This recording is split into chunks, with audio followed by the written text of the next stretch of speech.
Forward Courtney Riston and senior guard Kylie Horstmeyer. Thank you for being with us. And of course, the head coach of the Toreros, ready for her 20th season, Cindy Fisher. Nice to be here. 20 seasons. Good for you. We I got to start know. 2-0 this year. You know why, right? Right. Go ahead and tell everyone. Why? I will. The 400th career win awaits for the great Coach Fisher. It does. 339 at USD, 59 at your previous stop, Wyoming. What a career. Well, thank you. Congratulations. It's been a blessing my whole life, so it's been fantastic. Thank you. You've led San Diego to 8 WNIT appearances and NCAA tournament as well in 2008. What characterizes this group as you come back for 24-25? They have the same tenacity, the same grit. You know, they work hard. I'm never coaching effort out there in practice. You know, they're giving it 100% every day, and they're excited to be there. You know, and it's a group that has great chemistry. They've built a foundation already together that they have each other's backs. They're working hard for one another, and it's just a pleasure every day to go into practice, and that's really half the battle.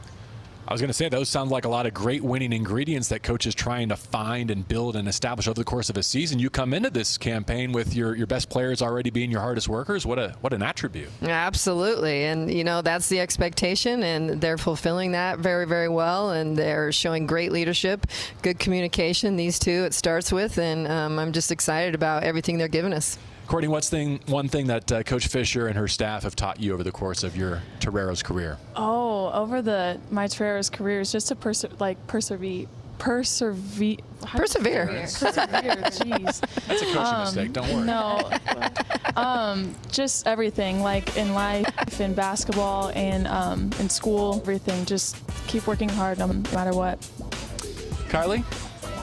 I mean, I would say they've taught me a lot. I would say work ethic is a big one. Yeah.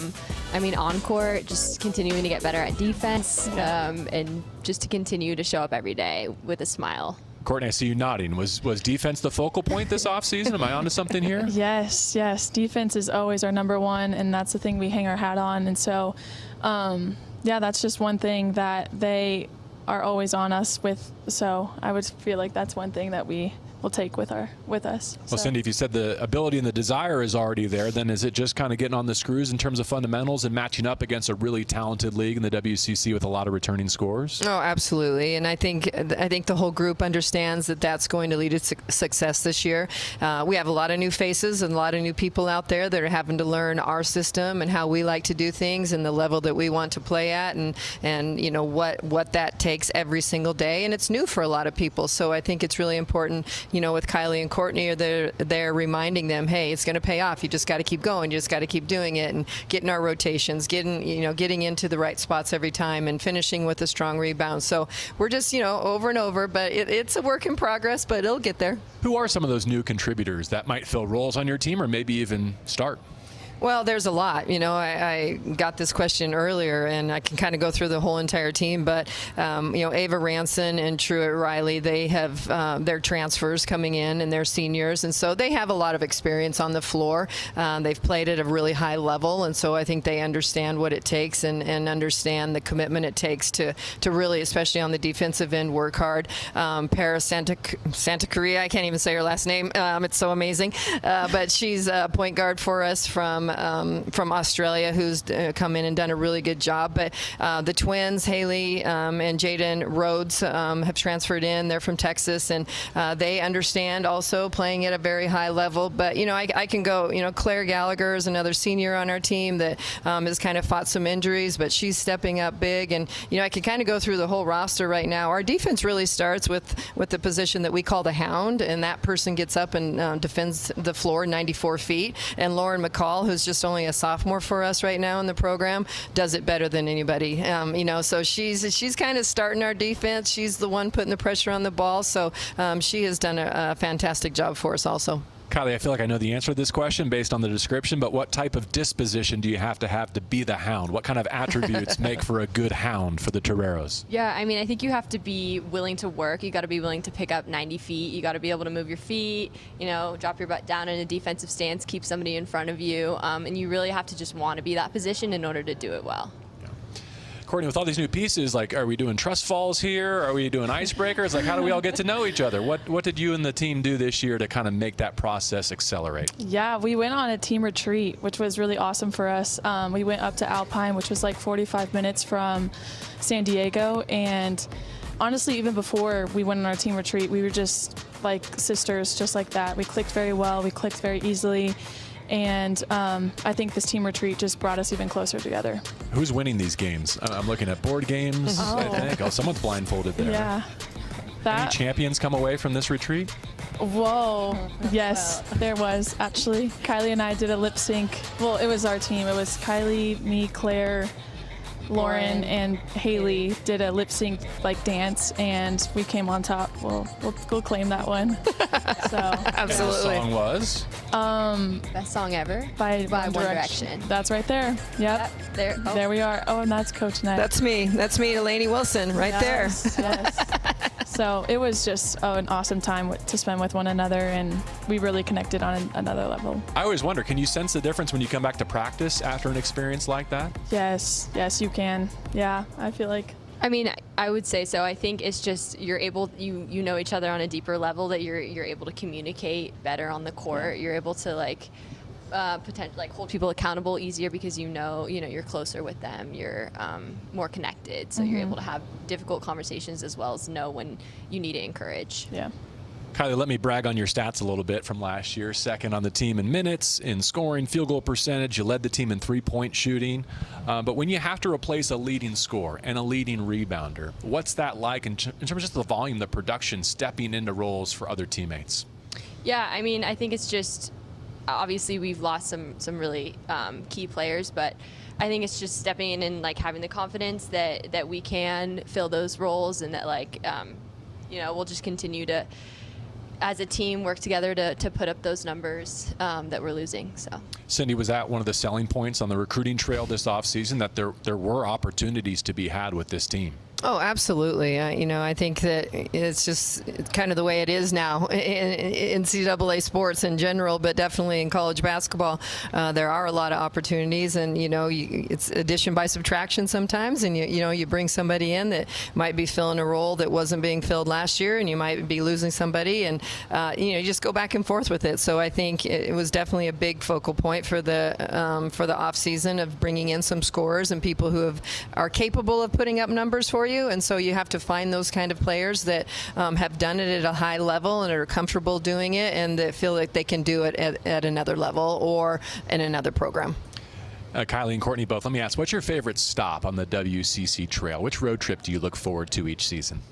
I personally love playing at Gonzaga. That atmosphere is something that we just, I don't want to say that we don't get at San Diego, but it is something different up at Gonzaga. How about you, Kylie? I would say Gonzaga for sure. I would also just say for me, going back to the Bay Area, that's where I'm from, so that's always a fun road trip. Part of the reason I ask is with a little bit of a changing complexion, right? Yeah. You layer in programs with great history like Washington State and Oregon State coming off of their run to the tournament. Coach Fisher, how did that impact how you shaped your November, December, knowing that they're going to be there in league, ready and waiting for you? Well, we definitely put together a schedule that's going to challenge us early. We tried to get some really tough road games early on so we could have that kind of atmosphere going into those kind of places like a Washington State, Oregon State. So, we have UNLV on the schedule early, which I think is a really top program that's going to challenge us right away. Boise State, we try to add a lot of teams that were NCAA teams that are going to give us that same kind of a feel. And we open up the conference with Washington State as our first home game, and then Gonzaga opening weekend. It's during finals week, so that'll be a little interesting. But I think we put together the non-conference, to build confidence, obviously, in this young team and new team, but to also challenge us and get us ready for conference play. Every other team that's been up here says San Diego is their favorite stop, by the way. And with Absolutely. What a beautiful trip that is. It's too much their favorite, too much their favorite. Yeah. They like the Jenny Craig and they like San Diego. Yeah. How's Lav doing, by the way? You able to keep him out of your hair? Well, we try, but that's a tough job to do. But I try to keep him out of my hair. He's a fantastic human being. I love him. And bringing good basketball vibes. Bringing good basketball vibes. He's one of the most positive human beings I've ever met. Yeah, looking forward to chatting with him tomorrow. What about the general landscape of college basketball. I'd love to hear from your perspective what you feel about this moment in time, both for the college game here in the WCC and domestically and globally as well. Well, I think it's the biggest change I've ever seen in my 35 years of coaching, and I think it's an exciting time. I think there's great opportunities, especially in women's basketball. The growth has just been unreal, and just to watch it take off the way it has. But I think with the transfer portal, with NIL, with revenue sharing, all of those have brought a whole nother level to college basketball and college sports in general. But I definitely think for women's basketball, it's becomes a time in women's basketball that the respect and the excitement and just the overall positive feeling of, I want to turn on a women's basketball game and I want to watch it from beginning to end, and I'm going to enjoy this, and we're going to talk about it, and you're going to hear it out in the community. It's just awesome to be a part of it right now. I don't want to say is there an I told you so feeling, but I know how you feel about this game. Right. Is it fulfilling to see other people realize what you have all along? Absolutely. And you, as an older coach, you're just pushing it down people's throat over and over, like, just wait. It's going to take off. And, and a lot of people used to say, oh, I watch college basketball and the women's side so much more than the men because it's so much more enjoyable. Now it's at a whole nother level. People are still saying that, but they're saying it at a different level. Kylie, Courtney, who are some of the players that you grew up watching or rooting for? How have they influenced your game? Anyone come to mind? Sabrina Nescu was one that and Kelsey Plum. Those are the two that I grew up watching. I think a lot is Sabrina, as well as, like I said, I'm from the area, so just like that Brittany Boyd, Rashonda Gray from Cal kind of class was really, I watched them a lot. Be it through hosting guests or camps on campus, do you see that now in the next generation of young women, girls basketball? They come to you with certain visions and hopes in their mind? We have a bunch of little kids that come to our games, and they're always like, we're so happy to see you play. So that just honestly fulfills my heart every single time that I see them too. So yeah, it's really encouraging to see that they're at the game wanting to be there, still really invested in wanting to get better, to continue to grow the sport. Yeah. Obviously, we're going to spend this winter watching you on the court. Off the court, anything going on that we should know about, personally, academically, other pursuits that you're excited about and want to share with us today in Las Vegas? Oh. I'm not saying show us your GPA or anything, but any courses you're excited about or starting to envision life beyond basketball? I think just finishing out both our degrees. I think we're pretty much done this semester, and then we'll take a few classes next semester. But finishing strong. I'm gonna end with an international relations degree, and she's business admin, so just finishing strong. Yep. Did you ever look back at those years you had a full course load and you're doing basketball, and now you're kind of seeing the finish line? Yeah. You're like, oh, great. Yeah, we get to see what our seniors got to see when they were seniors. So yeah, it's nice. Nice and relaxing, I'll tell you that. Cindy, a few final thoughts. What do you think will define success for this year's Toreros roster and the group you've assembled?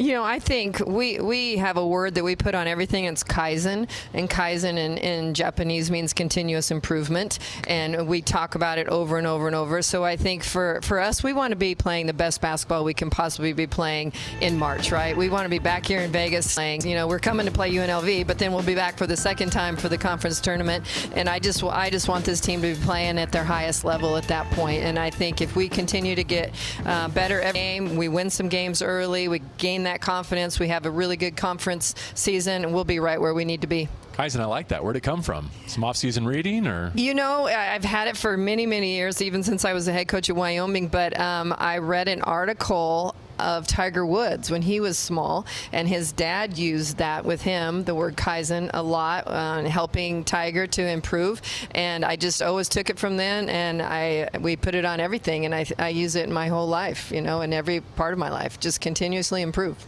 We're rooting for your next milestone, which is 400. Thank you. Go get it early, and here's to many, many more. Well, thank you. Thanks for having us. We enjoyed it very much. Have a great rest of your time in Las Vegas. We appreciate the opportunity to get to know you a little bit better and preview your season ahead. Yeah.